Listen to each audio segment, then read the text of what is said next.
Hello hi friends, ఎవరైతే నా channel కొత్తగా చూస్తున్నారో సబ్స్క్రైబ్ చేయండి. మన పత్తి పంటలో మనం 2 నెలలు పత్తి పెట్టిన తర్వాత 2 నెలల తర్వాత ఏ మందులు కొట్టుకోవాలో చెప్తా చూడండి.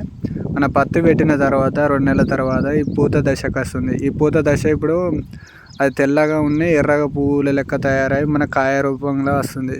ఇప్పుడు ఈ కాయ సైజులు ఉన్నప్పుడు ఈ కాయ కాకముందు మన ఏది రసం పీల్చే పురుగులు తయారవుతాయి.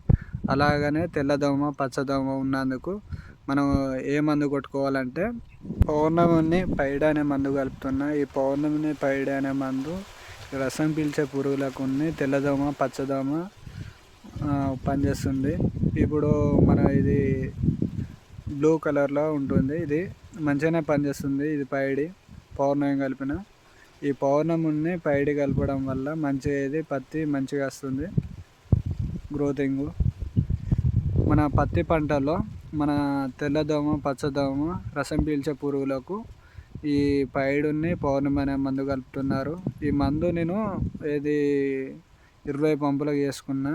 అది విడిగా పోస్తే ముద్దలు ముద్దలు అవుతుంది అని చెప్పి మన బకెట్లో కలుపుకున్నా. ఈ బకెట్లో కలపడం వల్ల మందు కూడా మంచిగా కరిగి అది తొందర రియాక్షన్ ఇస్తుంది. ఈ కెమికల్స్ మంచిగానే పనిచేస్తున్నాయి. ఈ పైడుని పౌర్ణమి అనే మందు కలిపిన పత్తి కూడా మంచిగా గ్రోత్ వచ్చి మంచిగానే ఉంది.